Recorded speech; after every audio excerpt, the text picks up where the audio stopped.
Good morning बच्चों। आज हम बाल महाभारत का 12वां पाठ पढ़ेंगे, इंद्रप्रस्थ। इसके पहले वाले पाठ में हमने जाना था कि पांडव किस प्रकार से पांचाल नरेश द्रुपद के यहाँ पहुँचते हैं और वहाँ पर स्वयंवर में द्रौपदी को जीत लेते हैं। और इसी के साथ ही पांडवों का भेद खुल जाता है।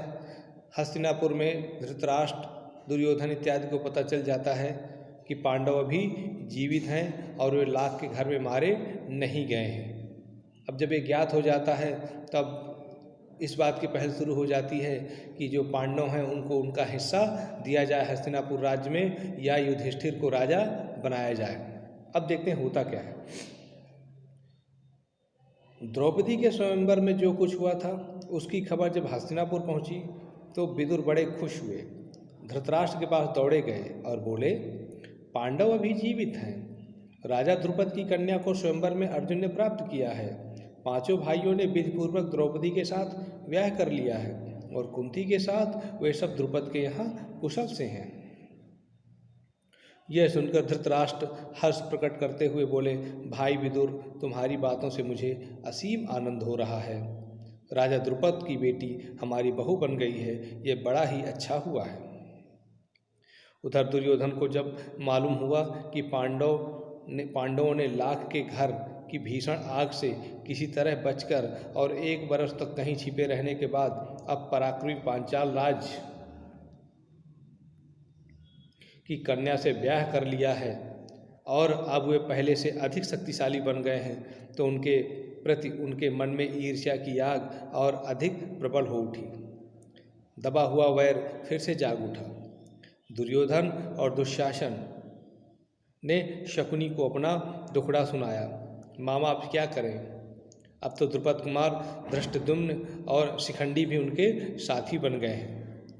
तो बच्चों, दुर्योधन की चिंता का कारण अब क्या था कि पहले तो पांडव शक्तिशाली थे ही, अब पांचाल नरेश द्रुपद, उनका पुत्र धृष्टद्युम्न और उनकी विशाल पराक्रमी सेना भी उनकी साथ हो गई है। तब उनको कैसे पराजित किया जाए, कैसे उनको राज्य से बेदखल किया जाए?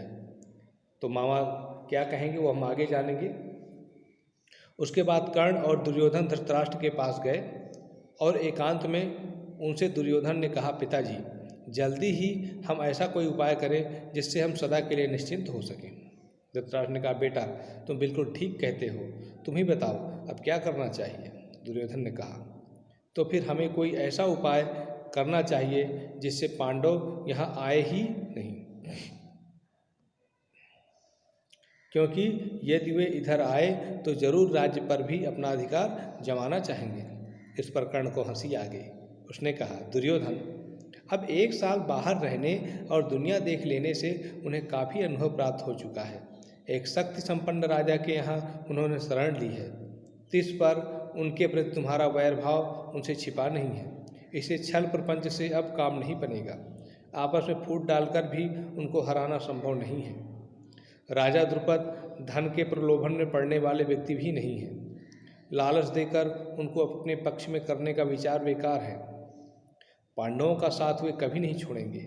द्रौपदी के मन में पांडवों के प्रति घृणा पैदा हो ही नहीं सकती। ऐसे विचार की ओर ध्यान देना भी ठीक नहीं है।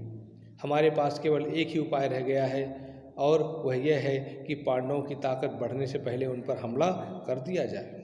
कर्ण तथा अपने बेटों की परस्पर विरोधी बातें सुनकर धृतराष्ट्र इस बारे में कोई निर्णय नहीं ले सके। वे पितामह भीष्म तथा आचार्य द्रोण को बुलाकर उनसे सलाह मशविरा करने लगे।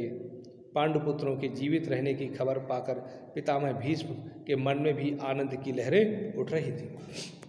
तो बच्चों, यहाँ हमने ये जाना कि धृतराष्ट्र के पास जाकर के दुर्योधन कोई ना कोई रणनीति बनाना चाहता था जिससे पांडवों को हस्तिनापुर आने से रोका जा सके, लेकिन कर्ण ने उसकी बात का विरोध किया और कहा, किसी तरह की कुटिल चाल, छल प्रपंच से पांडवों को यहाँ आने से नहीं रोका जा सकता है।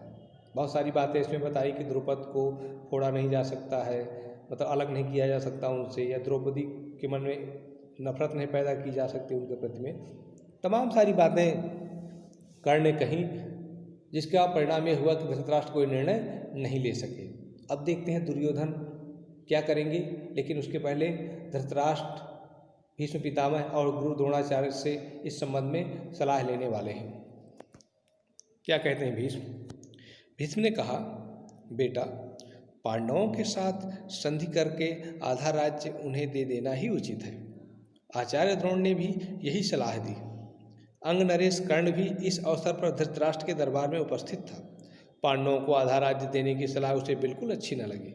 दुर्योधन के प्रति कर्ण के हृदय में अपार स्नेह था। इस कारण द्रोणाचार्य की सलाह सुनकर उसके क्रोध की सीमा न रही। वह धृतराष्ट्र से बोला, राजन, मुझे यह देखकर बड़ा आश्चर्य हो रहा है कि आचार्य द्रोण भी आपको ऐसी कुमंत्रणा देते हैं। राजन, शासकों का कर्तव्य है कि मंत्रणा देने वालों की नीयत को पहले परख लें, फिर उनकी मंत्रणा पर ध्यान दें।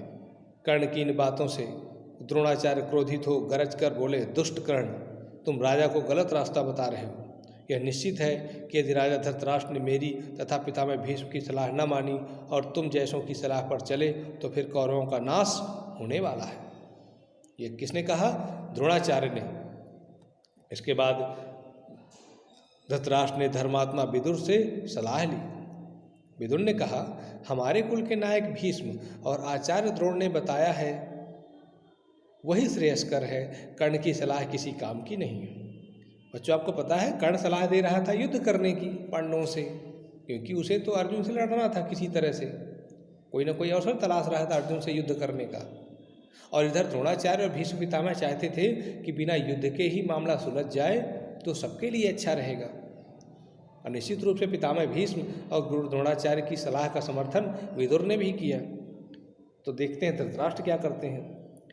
अंत में सब सोच विचार कर धृतराष्ट्र ने पांडु के पुत्रों को आधा राज्य देकर संधि कर लेने का निश्चय किया और पांडवों को द्रौपदी तथा कुंती के साथ सहित सादर लिवा लाने के लिए विदुर को पांचाल देश भेजा।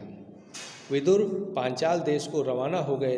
पांचाल देश में पहुंचकर विदुर ने राजा द्रुपद को अमूल्य उपहार भेंट करके उनका सम्मान किया और राजा धृतराष्ट्र की तरफ से अनुरोध किया कि पांडवों को द्रौपदी सहित हस्तिनापुर जाने की अनुमति दें। विदुर का अनुरोध सुनकर राजा द्रुपद के मन में शंका हुई। उनको धृतराष्ट्र पर विश्वास न हुआ। सिर्फ इतना कह दिया कि पांडवों की जैसी इच्छा हो वही करना ठीक होगा।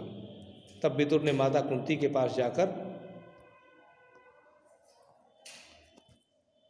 अपने आने का कारण उन्हें बताया। कुंती के मन में भी शंका हुई कि कहीं पुत्रों पर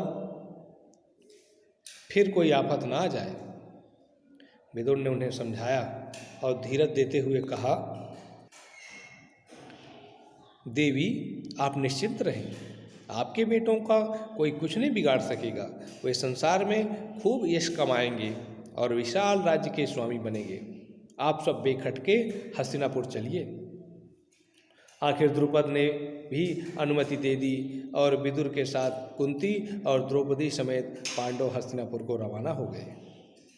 उधर हस्तिनापुर में पांडवों के स्वागत की बड़ी धूमधाम से तैयारियां होने लगीं।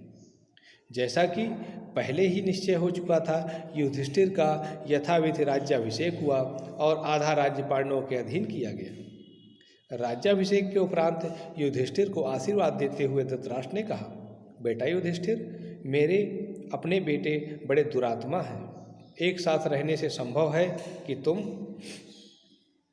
लोगों के बीच वैर बढ़े। इस कारण मेरी सलाह है कि तुम खांडवप्रस्थ को अपनी राजधानी बना लेना और वहीं से राज करना। खांडवप्रस्थ वह नगरी है जो पुरु, नहुस एवं आयाति जैसे हमारे प्रतापी पूर्वजों की राजधानी रही है।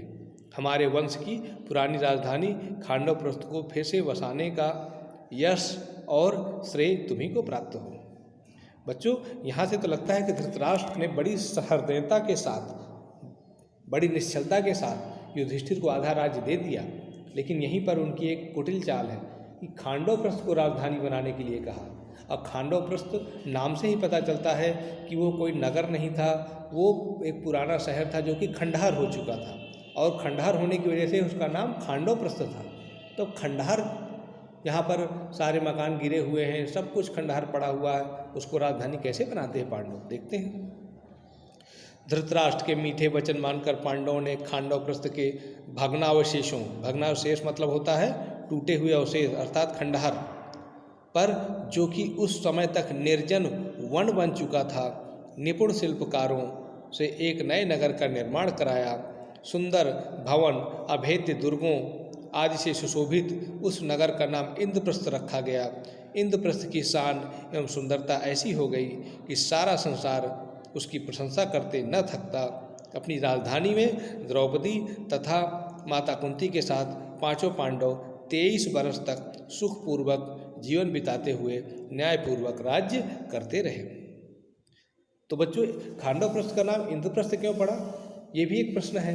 तो वो प्रश्न इसलिए बनेगा क्योंकि खांडव प्रस्थ को इंद्रप्रस्थ बनाने में, या कहा जाए सुंदर नगर बनाने में, कहा जाता है कि इंद्र की भी बड़ी भूमिका थी। और कहा जाता है इंद्र अर्जुन के पिता थे, तो एक पिता का कर्तव्य था कि अपने पुत्रों की नगर बसाने में सहायता करें।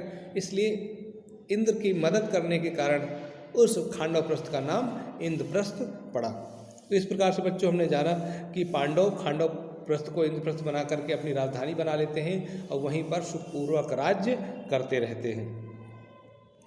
ठीक है, अब इसके बाद जो है हम अगला पाठ पढ़ेंगे बाद में। तो आज के लिए आपका जो प्रश्न है वो ये है कि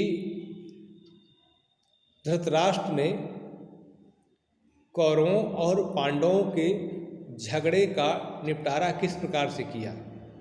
धृतराष्ट्र ने कौरवों और पांडवों के झगड़े का निपटारा, राज्य को लेकर जो झगड़ा हो रहा था उस झगड़े का निपटारा धृतराष्ट्र ने किस प्रकार से किया। इसका उत्तर आपको कम से कम 40 से 50 शब्दों में सरल भाषा में, अपनी भाषा में समझा करके आपको लिखना है। तो आज की इस वीडियो में फ़िलहाल इतना ही, शेष हम अगले वीडियो में पढ़ेंगे। आपने इस वीडियो को देखा, इसके लिए आपका धन्यवाद।